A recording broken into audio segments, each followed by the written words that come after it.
আমিও ভালো আছি। তা আমি আবার চলে এসেছি, দেখো আজকেও আম নিয়ে এসেছি। তো চলো দেখি আম দিয়ে কী করবো। সবটা কাটা হয়নি, কেটে নিয়ে সবটা আসছি। আমগুলো তো সব কেটে নিয়েছি, কিন্তু এত গরম পড়েছে দেখো আমগুলো একটু হলুদ হলুদ হয়ে গেছে। আর কী করা যাবে বলো, এগুলো নিয়ে নিয়ে আর কিছু করার নেই। আর আমি আজকে নিয়েছি ফোড়নের জন্য জিরে, শুকনো লঙ্কা আর তেজপাতা। বসিয়ে দিয়েছি কড়াই, দিয়ে দেবো বেশ খানিকটা তেল। যেহেতু তেলের হবে তো তাই তেলটা বেশি লাগবে। আর দেবো না, যদি দরকার হয় মনে করি তাহলে আবার গরম করে মিশিয়ে দেবো। তেলটা তো গরম হয়ে গেছে দেখতে পাচ্ছি, মধ্যে এবার সবগুলো দিয়ে দেবো। মায়ের হাতের এই আমটা এখনও আমার কাছে আছে জানো, সেই টেস্ট গন্ধ আমি কোথাও পাই না। এত যে আচার দোকানে আচার কিনি কোথাও আমি পাই না জানো। মায়ের ওইটা দেখাবো তোমাদের, কালো হয়ে গেছে, কিন্তু ওইটা খাওয়া না খুব উপকার জানো তো। দেখো হয়ে গেছে তেলটা আমার, দেখতে পাচ্ছ। এর মধ্যে কেটে রাখা আমগুলো এবার দিয়ে দেবো তেলের মধ্যে, ভালো করে মিশাবো।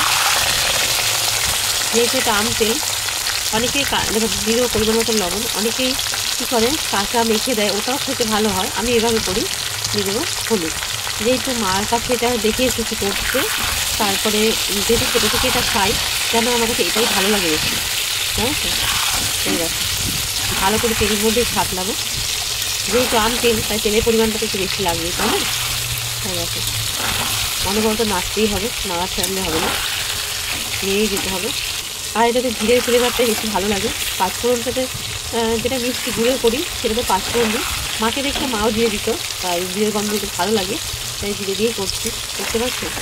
তোমরাও তো বললে যে টকে আবার জিরে চাই, কিন্তু দেখো এটা আমি সেগুলো খেয়ে এসেছি বা মাকে দেখে সেরকমভাবে করতে, তাই আমি সেভাবেই করছি, বুঝতে পারছো, দেখতে পাচ্ছ।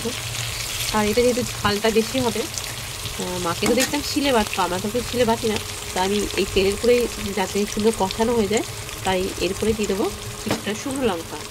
এবার ভালো করে তেলের মধ্যে কষিয়ে নেবো। দেখো আমি তো গুড় খেতে ভালোবাসি না, আর তোমরা তো সবাই জানো যারা আমার রান্নাবান্না দেখো, আমি তো ঝাল খেতে ভালোবাসি। আর আমার এই আচারটাই আমার সবথেকে বেশি ভালো লাগে, মানে আম তেলটা, এটা আমি ভীষণ ভালোবাসি খেতে জানো। মুড়ি বলো, রুটি বলো, ভাত বলো, সবেতেই আমার ভালো লাগে জানো তো। কালারটা দেখতে পাচ্ছ কত সুন্দর হয়েছে, এই দেখো অসাধারণ কালার হয়েছে।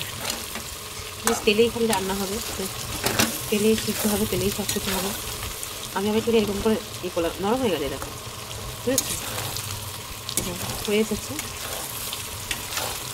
আর আমি কিন্তু হাই করেই করছি, অনবরত নাড়ছি, তাতে ভিতরে কোনো জল থাকবে না, সারা বছর স্টোর করে রাখতে পারবে তোমরা, তার জন্য এই দেখো, বুঝতে পারছো।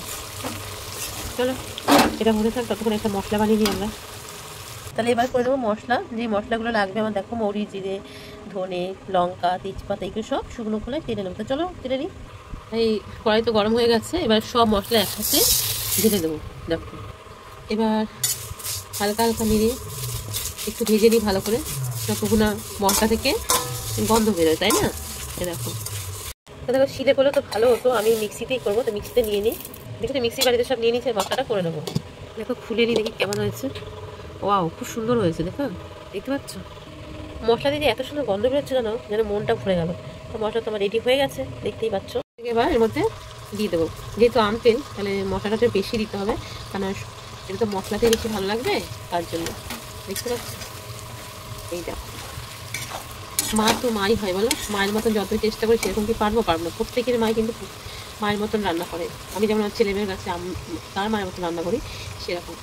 হয়ে গেছে, ঠান্ডা করে নিয়ে এবার বইমা করতে হবে। দেখতে পাচ্ছি তেলটা আমি দেখো ঠিকঠাকই দিচ্ছি পরিমাণটা, ঠিক না। এই তেলটাই সবথেকে ভালো হবে। তাহলে কেমন লাগলো তোমাদের রেসিপিটা অবশ্যই বলো। তাহলে নতুন বন্ধুরা চ্যানেলটা সাবস্ক্রাইব পাশে থেকো, নতুন বন্ধু পুরনো বন্ধু সবাইকে অনেক অনেক ভালোবাসা।